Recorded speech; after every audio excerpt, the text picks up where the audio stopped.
Hello everyone, welcome to today's class. So today we are going to see the introduction to mobile applications. The first topic that we are going to see is the mobile operating system. So what is a mobile operating system?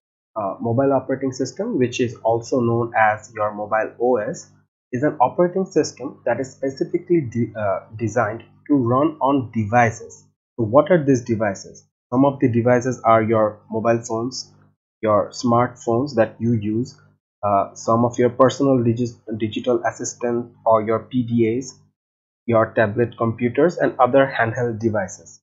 Okay. Then we have some popular mobile OSs. So as we already know, Android is the most popular mobile OS in the current market, in the current world. Then you have iOS, okay, the second largest popular mobile OS. Then you have KaiOS, Windows and Samsung, which some rare population use. So let us move on to the types of your mobile applications. So the first type of mobile application that you'll be seeing is the native application. Then you'll be seeing hybrid applications. And lastly, we will be diving into progressive web applications, or also known as your PWAs. So let us move on to our native applications. So what do you mean by native application?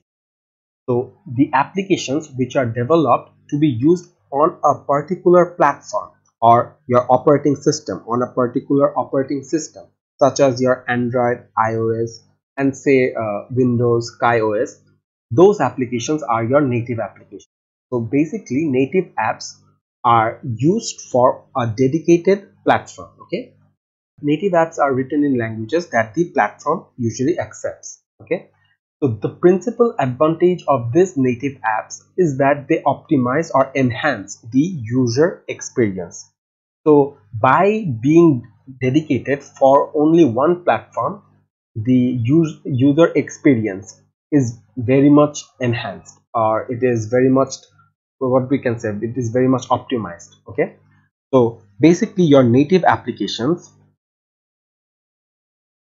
they are only dedicated to one platform, right?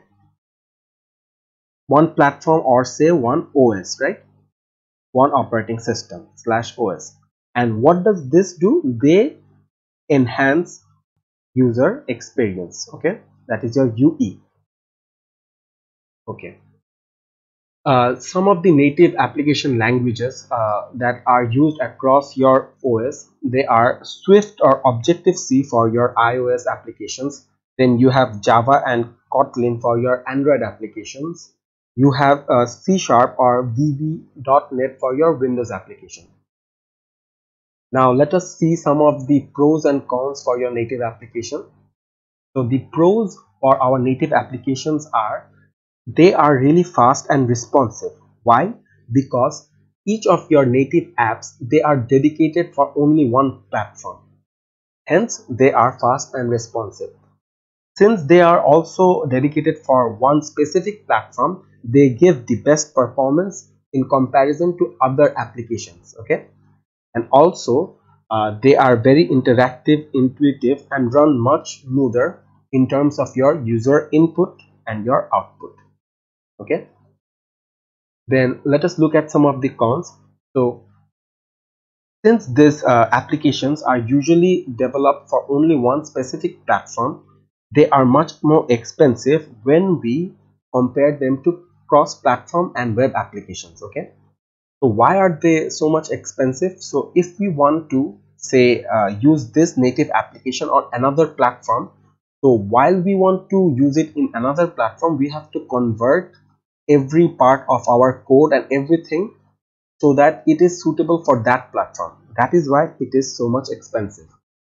Let us look at the second point, which is it requires much more time to develop, as this one application has to be written in different languages for different platforms. This is something that I just mentioned now.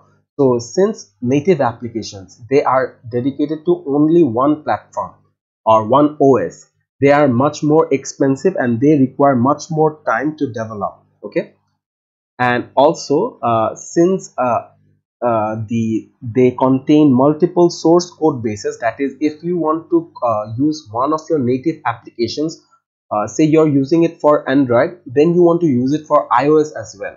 So if you want to do this, there will be multiple source code bases. So maintaining this multiple source code bases, the cost of maintenance is very high. Okay, now let us see about our hybrid applications. So in this hybrid applications, they are developed to be used across multiple platforms.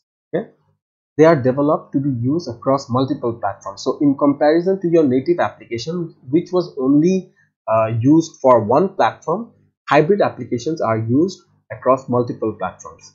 So this type of applications, they are developed in one language and later deployed to your multiple platforms or OSs like iOS, Android, and etc. So this hybrid mobile applications, they are built in a similar manner as your websites. So both of them use a combination like HTML, this markup language, then the CSS style, and your JavaScript. So in web applications, you require a web browser, like, but for hybrid application, instead of a mobile browser, these hybrid applications are hosted inside a native container. Okay, so by being hosted in a native container, which also means a device, this enables us to access different hardware capabilities and features of the mobile device, okay, that you are hosting it in. Okay, now let us move on to the pros and cons of your hybrid application. So let us look at the pros of your hybrid application. So the first pro is that it is adaptable to multiple platforms, as we have already mentioned earlier. That is, the same code can be reused in your Android and iOS OSs. Okay, then you have second pro, which is the development of this hybrid applications are less expensive. Okay, since this app only has to be developed once using one code base, and since this is also very fast to develop. Okay, since we are requiring only one development process, that is, we only need to code once, in comparison to your native apps, the development time of hybrid applications are faster. Now let us take a look at our cons. So for hybrid applications, we have slower app performance, okay, when we are comparing it to our native apps, because the hybrid framework acts as a bridge to communicate with the phone's native features. So what does this mean? So basically, we are developing one code which can be deployed across different platforms, right? So in different platforms, there are different features of your mobile device or phone. In order to be accustomed with these features, our app performance in hybrid applications becomes much slower. Okay, then if in hybrid applications we have such features like heavy animations and sound effects, they are not as seamless as our native applications. Okay, now let us move on to the progressive web applications, or the PWAs.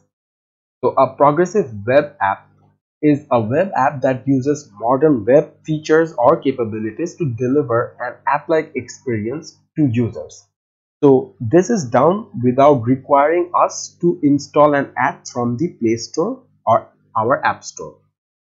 So they are usually accessible via web URL. Okay, so these PWAs are usually built using HTML, CSS, and JavaScript. Okay, so PWAs, they usually require a URL to access, right? And they can be used cross-platform. They can be used across cross-platforms. So if you just have a if you have a browser, then you can access this kind of web applications. Okay, now let us see some of the pros and cons of our PWAs. So these PWAs are very easy to build, they are very easy to maintain, they can work offline, and also they perform well on low quality networks. And if we build one app, then it can be used across all of the platforms. Okay, but we just need a browser to run it on. Okay, Now let us look at some of its cons. As I have already mentioned, you need a browser to run this kind of web applications. Okay, so users have to take another step so they can type the URL in the URL of the app. Okay, so this can lead to a poor user experience, because you have to, in order to access the PWA, you have to know the URL of the app as well. Okay. Okay, so let us take a look at our second con.